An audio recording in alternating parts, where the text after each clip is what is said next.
Salatu wassalamu ala Rasulillah wa ala alihi wa sahbihi wa man wala. Continuing, brothers, from where we left off. The next point is to continuously read the Qur'an and complete if possible. The Salaf, they differed amongst themselves. I don't mean a difference of opinion here.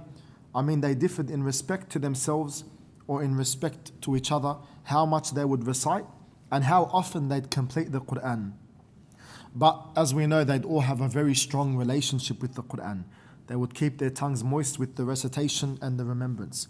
It's been mentioned that some of the Salaf would complete every 2 months and some of them every month.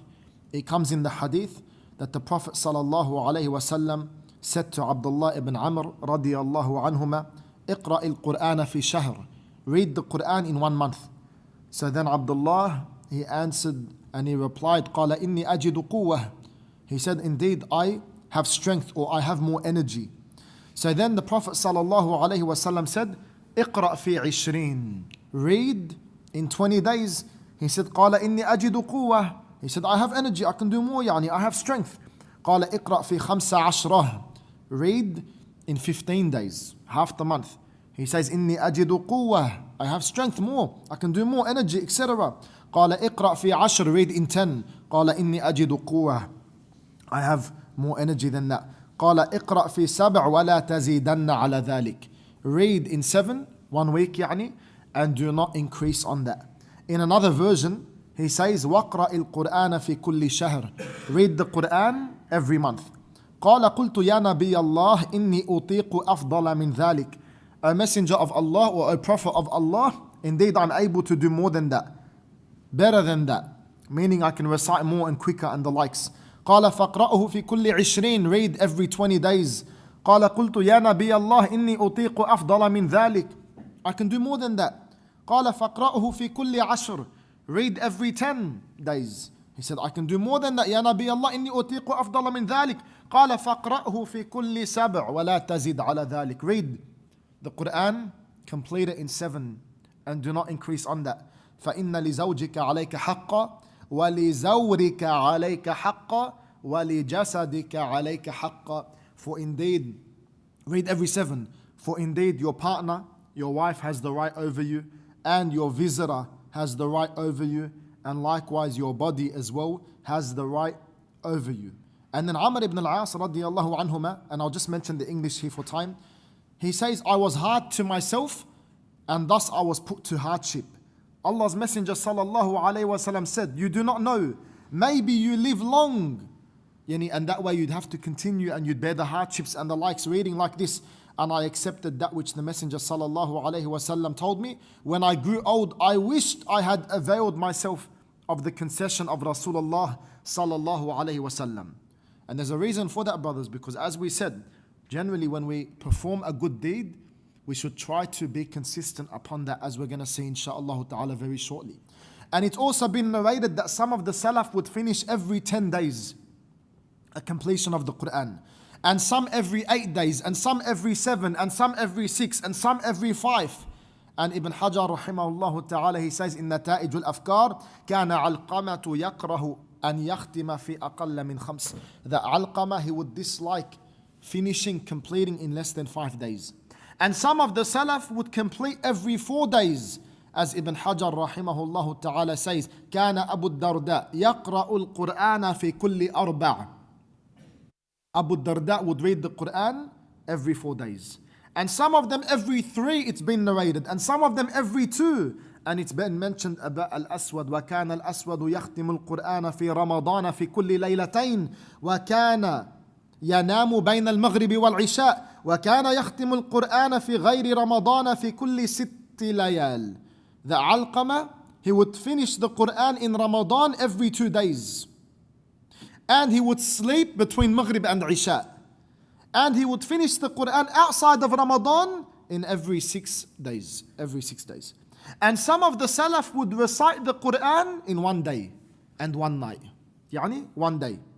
And Ibn Hajar rahimahullah ta'ala mentions from them Alqamah ibn Qais and Abdullah ibn Zubayr and other. And some used to complete, my brothers, some used to complete the Qur'an twice in 1 day and night. Twice in a day. And Ibn Hajar mentions from them as well, some of them. From them he says, Uthman ibn Affan, Tamim al-Dari, Sa'id ibn Jubayr, Mujahid al-Shafi'i, and others. It's been related. And there is a lot to say about that. Whether that is advised or not advised, or is there times it's advised, and how to gather between evidences and the likes. But we'll leave it at that for that, brothers. And that, if anything, should motivate us to try to have a schedule, try to have a program for ourselves to try to complete in every so and so, as we know. Now the Prophet ﷺ, he did say, لم يفقه من يقرأ القرآن في أقل من ثلاث. He does not understand the one who recites the Qur'an in less than 3 days. But as we said, there is ways that the ulama have gathered between all the evidences. And from them, subhanallah, from them are those who have been said to finish the Qur'an in 1 rak'ah, 1 unit of prayer. And it's been narrated that Uthman ibn Affan, Sa'id ibn Jubayr, Tamim al-Dari radiyallahu ta'ala anhum did this. Keep in mind, brothers, when it comes to this topic, a lot of the chains, the narrations have been criticized, so they've had their authenticity questioned.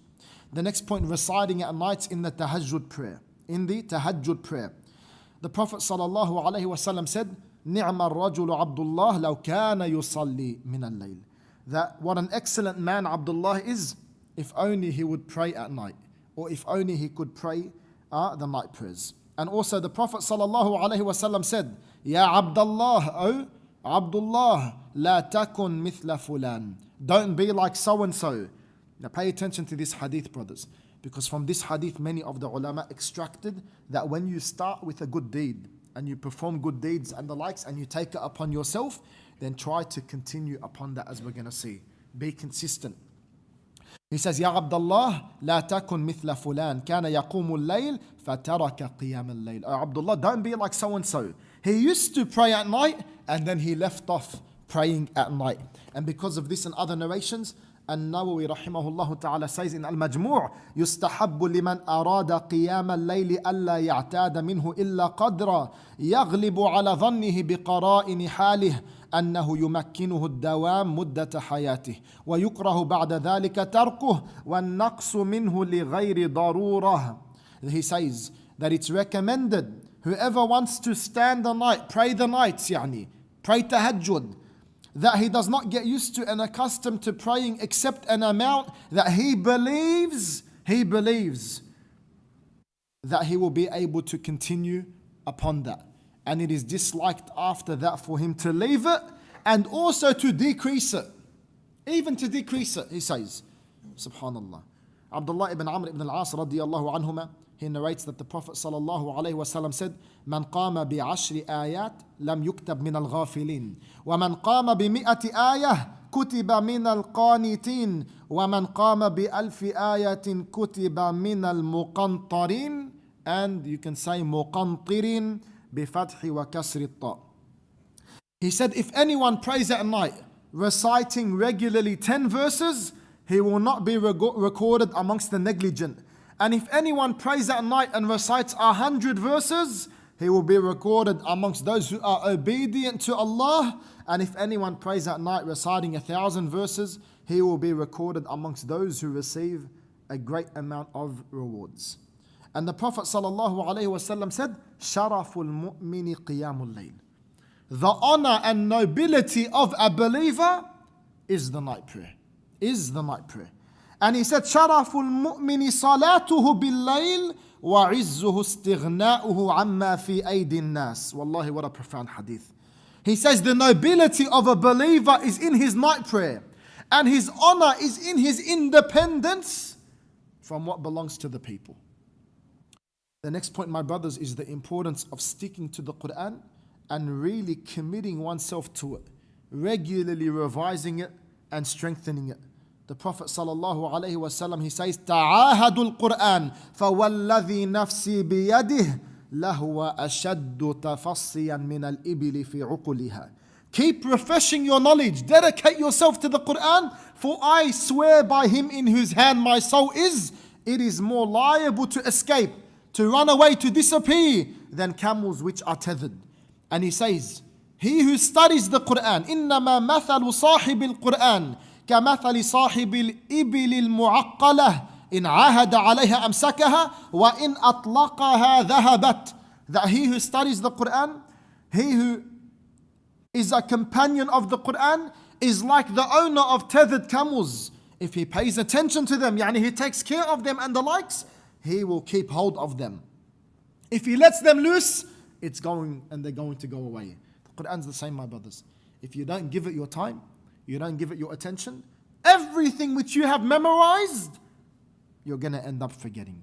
You're going to end up forgetting. The rewards of my people, the Prophet ﷺ said, were placed before me, even the speck of dust. And this in reality, it's a weak hadith, brothers.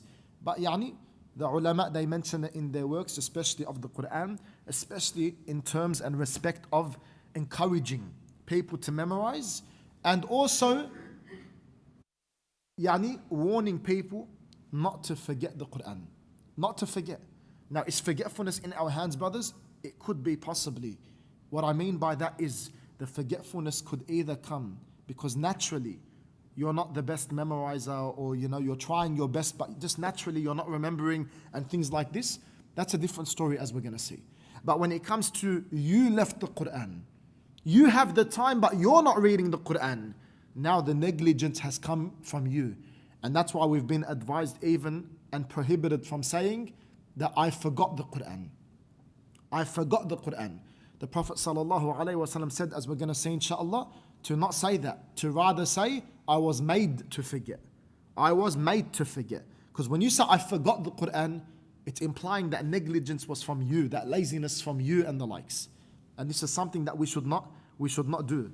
So it was mentioned that he said, عُرِضَتْ عَلَيَّ أُجُورُ أُمَّتي حَتَّى الْقَذَاةُ يُخْرِجُهَا الرَّجُلُ مِنَ الْمَسْجِدِ وعرضت علي ذنوب أمتي فلم أرى ذنبا أعظم من سورة من القرآن أو آية أوتيها رجل ثم نسيها وهذا حديث ضعيف والله أعلم.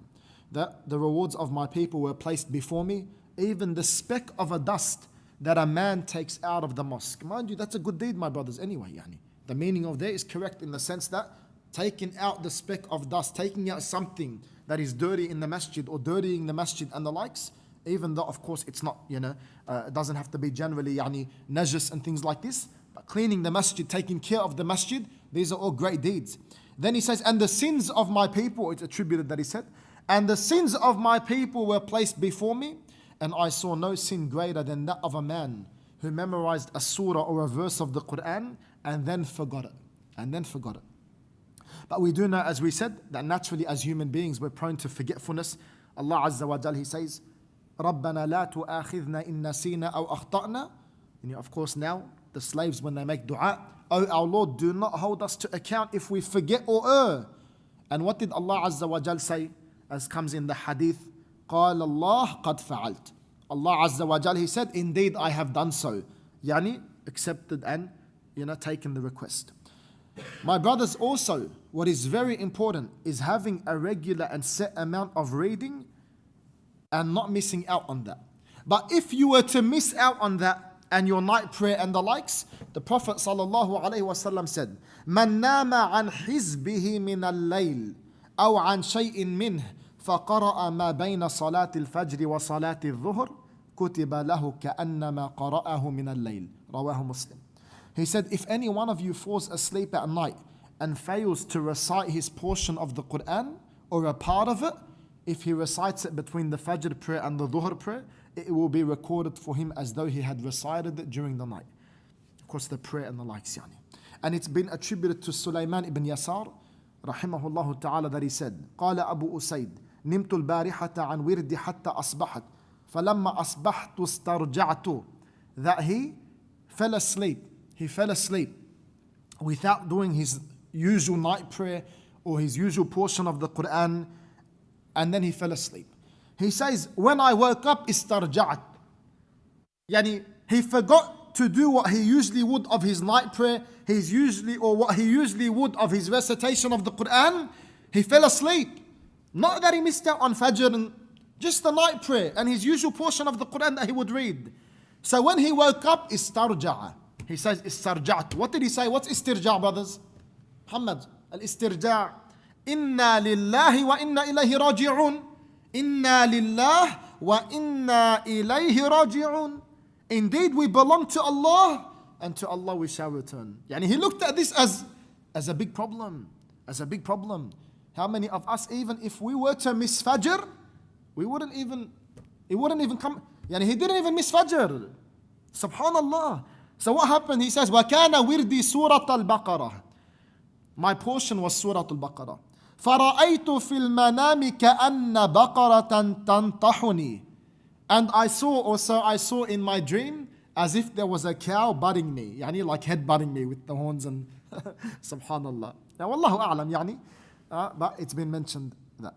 Etiquettes of the recitation, my brothers, and the previous chapter along with this one is yani most of the book and the major and primary intent behind the book.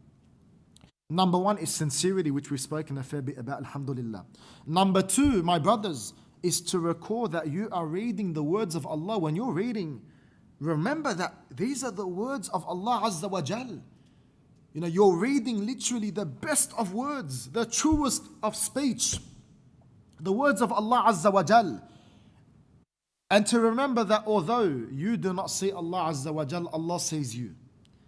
That's why it's mentioned, Man arada an yukallim Allah fa'alayhi bil Qur'an. Whoever wants to speak to Allah, then upon him is the Qur'an, to read the Qur'an. وَمَنْ أَرَادَ أَن يُكَلِّمَ أو مَنْ أَرَادَ أَن يُكَلِّمَهُ اللَّهُ. Whoever wants Allah to speak to him, then let him read the Qur'an. وَمَنْ أَرَادَ أَن يُكَلِّمَ اللَّهُ فَعَلَيْهِ بِالصَّلَاةِ. And whoever wants to speak to Allah, converse with Allah, then upon him is to pray.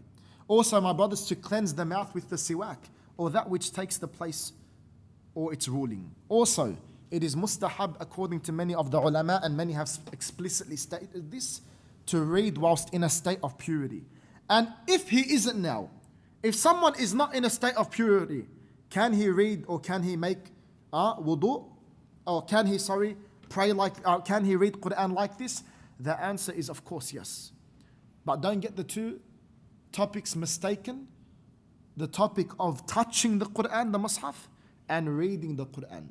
By consensus, all of the ulama, they said that it is allowed for someone to read the Qur'an whilst not in a state of wudu, not in a state of purification. From the proofs they got or they used for this, كان رسول الله صلى الله عليه وسلم يذكر الله على كل أحيانه. That he would remember Allah at all times, all times. And the side point, brothers, is that's got to do with now you being in a state of purification. What about if you're in a state of purification, you have wudu or you don't have wudu? We said you're allowed to read the Qur'an off memory or off a phone or something like this, yani, you're allowed to read because you're not touching the Mus'haf here. It's got nothing to do with that now. What about if you are in a state of wudu, but you have impurity on your clothing, najasa on your clothing? Many of the ulama, they explicitly stated that you are still allowed to read the Qur'an, even though, of course, what you should do is get rid of that impurity. You should, of course, get rid of that impurity. Sheikh Al-Barrak, hafidhahullah, was asked, what is the ruling on reading Qur'an from mobile phones without having purified oneself? We already said, brothers, if you think about it, if the principle is, or the rule is, or what we took is, you're allowed to read Qur'an without wudu in the first place, from memory and the likes, then of course you're allowed to read Qur'an looking, for example, yani looking at the Mus'haf, not necessarily touching it, without wudu and the likes as well. So when you're holding your phone now, brothers, is the phone a Mus'haf? No. So you're allowed to, of course, touch the phone and things like this when it comes to you wanting to read Qur'an. And that's similar to the lady on her menstruation cycle. Of course, she's not allowed to touch the Mus'haf, but she is allowed to touch the phone because the phone is not the Mus'haf in that sense. And he says here, it is well known that it is not essential to be free from minor impurity when reciting the Qur'an from memory, or even from major impurity. But purifying oneself before reciting Qur'an, even from memory, is better, because it is the word of Allah and it is more respectful towards Him only to recite it when in a state of purity. Also, my brothers, to read in a clean and pure place. And some of the scholars regarded it as recommended to come to the masjid and to read in the masjid. Also, some of the ulama, they said to face the qibla. To face the qibla. The Prophet sallallahu alaihi wasallam, as Aisha radiallahu ta'ala anha, she said, كان يتكئ في حجري, and it also has been mentioned hijri, but wallahu a'lam, I saw most of the dabat as hajri, وأنا حائض ثم يقرأ القرآن ثم يقرأ القرآن. And it is permissible to say both as well, يعني بفتح الحاء وكسرها حجري وحجري وحكي ضمها. And also it's been spoken hujri as well.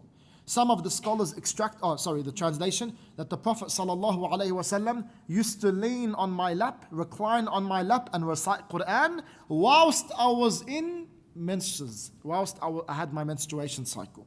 Some of the scholars extracted from this hadith the permissibility of reciting Qur'an near a place where impurity may be.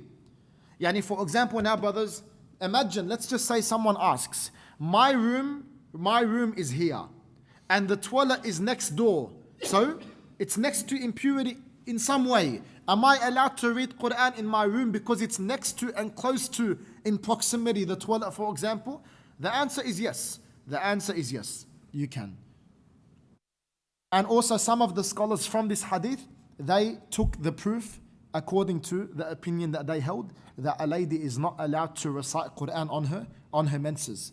Because they said if it was permissible, she wouldn't have highlighted the fact that she was on them.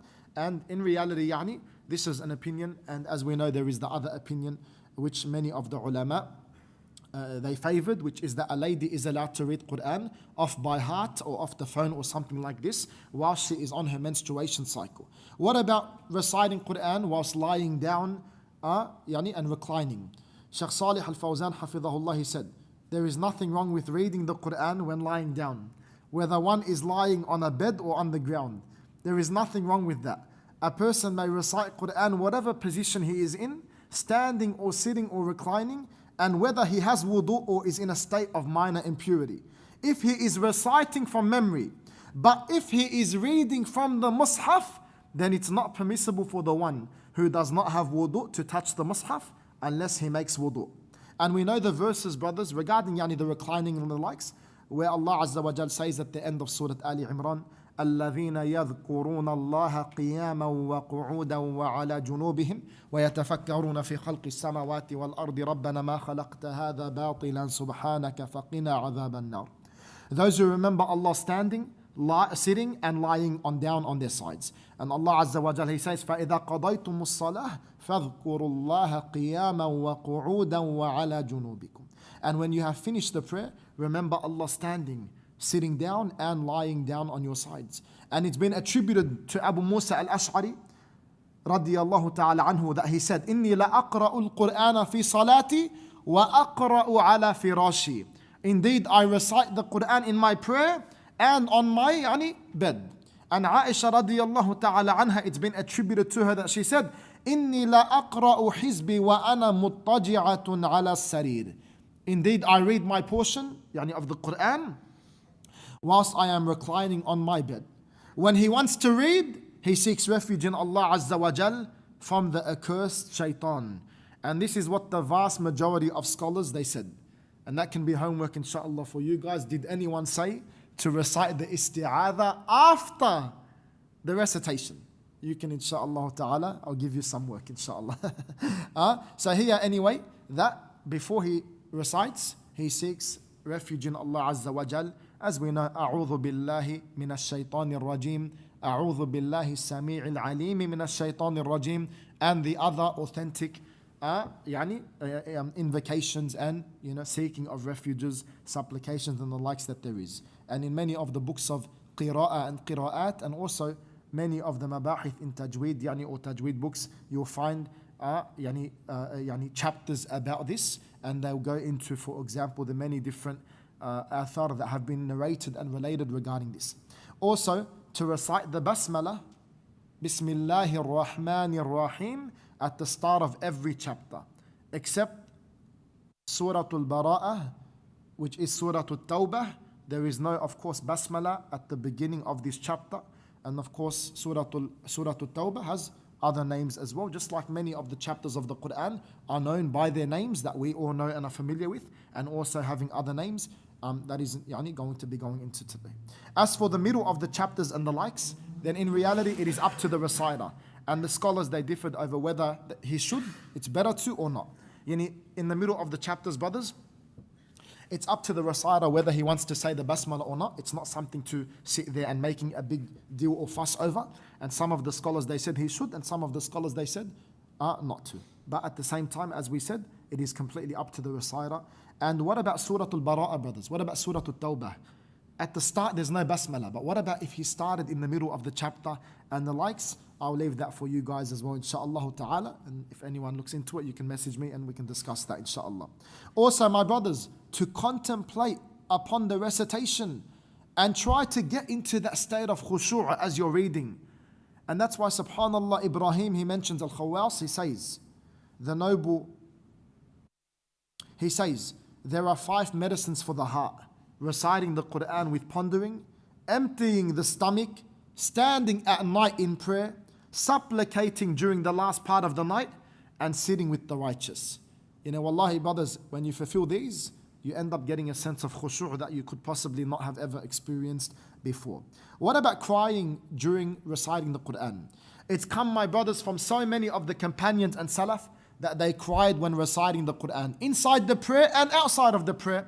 So much so that it's even mentioned that Ibn Abbas radiallahu anhuma had pretty much almost like 2 lines coming down his cheeks, almost like strings or lines due to his crying. Al-Ghazali or Al-Ghazali, he said, weeping is recommended whilst reciting the Qur'an or witnessing its recitation.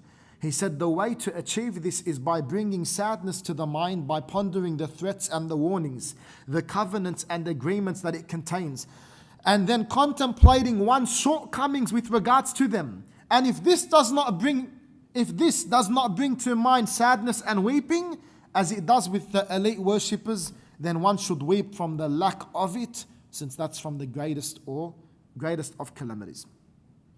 It's mentioned that Sa'd ibn Abi Waqqas radiyallahu ta'ala anhu went to Abd al-Rahman when he had become blind. I greeted him with salam and said, "Who are you?" So I told him, and he said, "Welcome, O son of my brother. I have heard that you recite the Qur'an in a beautiful voice. I heard the Messenger of Allah sallallahu alaihi wasallam say, this Qur'an was revealed with sorrow.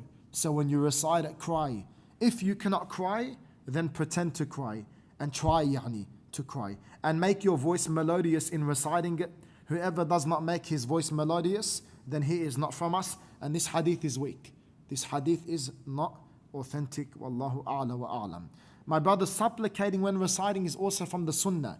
That when you come across something related to, for example, Jannah, related to the provisions, related to things like this, that you supplicate to Allah Azza wa Jal and you ask Allah Azza wa Jal to give you. And you come across, for example, a threat, a warning. You come across verses about the hellfire. You come across verses regarding the punishment. You ask Allah Azza wa Jal to protect you from that. Subhanallah. That's from the sunnah. And it's mentioned that Ibn Umar radiallahu ta'ala anhuma, whenever he recited the Qur'an, look how much attention he gave the Qur'an. That whenever he recited the Qur'an, he would not speak until he had finished what he wanted to recite. He wouldn't speak until he had finished what he wanted to recite. What is the ruling on reciting in a foreign language? Reciting in a language other than Arabic. It is not permissible to recite the Qur'an in a language other than Arabic.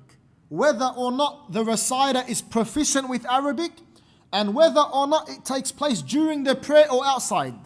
If one recites the Qur'an in a foreign language during the prayer, his prayer is invalid. And he says, this is our school and the school of Malik, Ahmad, Dawood, and Abu Bakr ibn Munzir. Abu Hanifa said, he says, this is an-Nawawi rahimahullah saying, Abu Hanifa said that it is permissible and it's valid to pray using a foreign language. And he says, Abu Yusuf said that this is permissible for someone who is not versed in Arabic, but impermissible for someone who is. And this, my brothers, outside of now what an-Nawawi rahimahullah said, this was and seems to be the initial verdict. But it seems like Abu Hanifa rahimahullah did retract this stance, and only Allah Azza wa Jal knows best, and this can be found more detail regarding the actual Hanafi texts. Moving on, brothers, reading with the recitations, the qira'at. Firstly, my brothers, as we know, there are those qira'at which are authentic and mutawatir and the likes, and there are those qira'at which are not.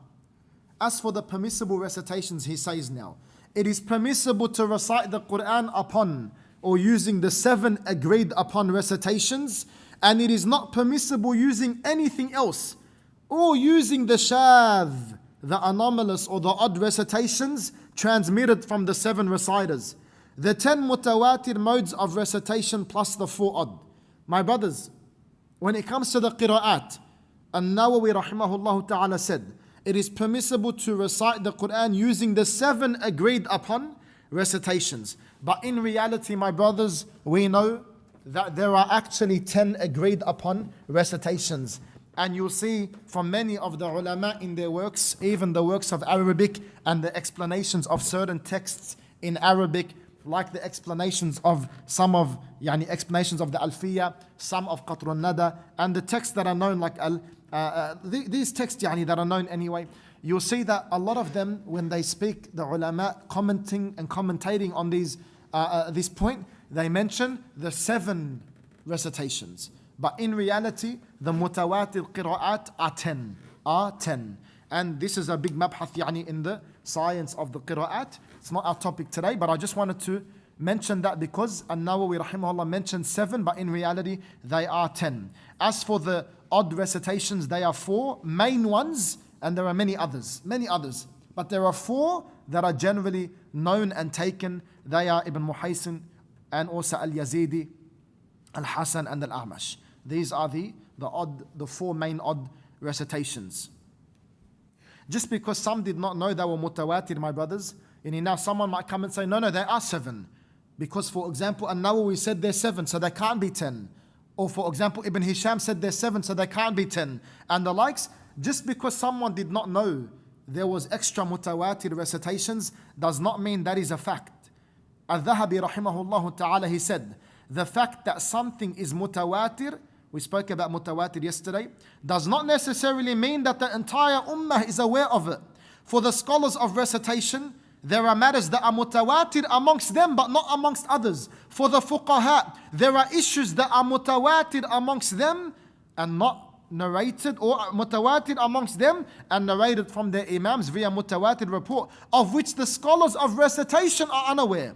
Amongst the hadith scholars, there are mutawatir ahadith that the fuqaha have never heard of, or at least for the fuqaha, they are not mutawatir. Rather, they were at the level of probability only. For the grammarians or grammatarians, there are definitive issues, and the same is true of the linguists. So just keep that in mind, brothers. Just because a scholar possibly said something, it doesn't necessarily mean that it's fact. Maybe they didn't know, or maybe it didn't reach them, and things like this. Ruling on switching modes of recitation in one prayer, or one rak'ah, or one reading. My brothers, as we know, there are recitations which are mutawatir. Some of us know, some of us do not know. For those who know, what is the ruling now on mixing between the recitations? For example, he starts off reciting with the riwayah of Hafs an Asim, Alhamdulillahi Rabbil Alameen. And then he goes on to another riwayah or qira'ah, Ar-Rahman Ar-Rahim, Maliki Yawmiddin. Ar-Rahman Ar-Rahim, Maliki Yawmiddin, for example. That's not the riwayah of Hafs, that's As-Susi. So now, for example, is it permissible for us to mix between them? To start off, for example, with one qari, like Asim, and then move on to another qari, like Abu Amr? Or to start off and begin with one rawi, like Hafs, and then move on to another rawi, like Ad-Duri, for example? Is this permissible or not? Let us see, insha'Allah ta'ala, what the ulama, they said about that. Some of the ulama, they prohibited it completely. They said it is not allowed to mix between the recitations, and Ibn Taymiyyah rahimahullah ta'ala, he speaks about this in the Majmu'. Other ulama, they said he is allowed to, but with a condition. And other ulama, they said that he is allowed to unrestrictedly. And Nawawi rahimahullah ta'ala says in Al-Majmu', if he recites according to one of the 7 modes of recitation, but we did take now that it is really 10. He says it is mustahab to complete the recitation in the same mode. But if he recites some of the verses in one mode and some in another of the 7 modes, it is permissible on the condition, this is important, on the condition that what he recites in the second rak'ah is not connected to what he recited in the first. And Ibn al-Jazari rahimahullah ta'ala, he says, Al-Habr al-Allama Abu Zakaria al-Nawawi said in his book At-Tibyan, if the reciter begins in one of the 7 modes of recitation, he should continue with that mode so long as the words are not or are connected. If the section ends, then he may recite with another of the 7 modes of recitation, but it is better to carry on in the same mode of recitation in that session. Ibn al-Jazari rahimahullah ta'ala seems like he favored this position and he viewed it as more correct. He said, the correct view in our opinion is that the matter requires further discussion so as to find a middle path. We say that if switching modes, because brothers, some of the modes of recitation, when you switch them, it could be a word which is swapped. It could be, for example, a harakah which is swapped. It could be a word completely changed, not just the order, but a word completely changed, for example. He says, we say that if switching modes of recitation in a single verse would affect the meaning or render it incomprehensible, then in this case it is disallowed in the sense of being prohibited, such as when there is a sentence in which switching modes of recitations would change the case of a word from a nominative to accusative, for example from the state of rafa' to jar or rafa' to nasib and the likes, or vice versa, and could lead to there appearing to be 2 subjects or 2 objects in a single sentence.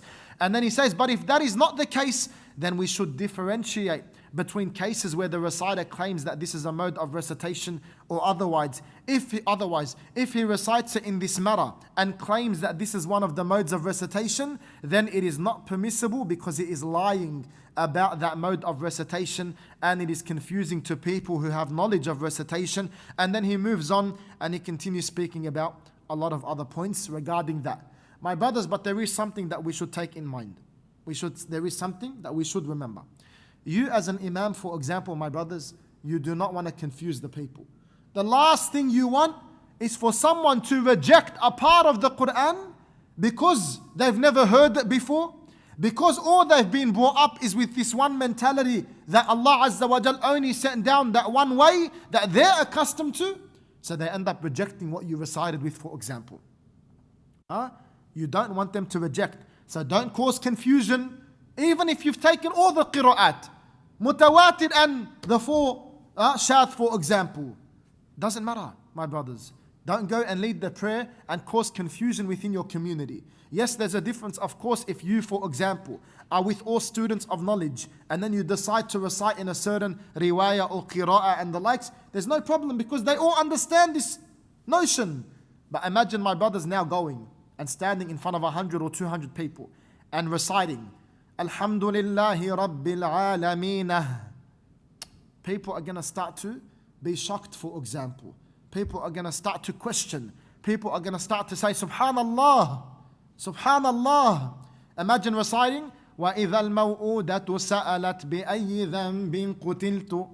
That is a obviously shadh recitation, and you should not recite with the shadh recitations in prayer, they're not to be recited in. But I'm just saying, imagine now going and saying that to someone. They're going to be shocked.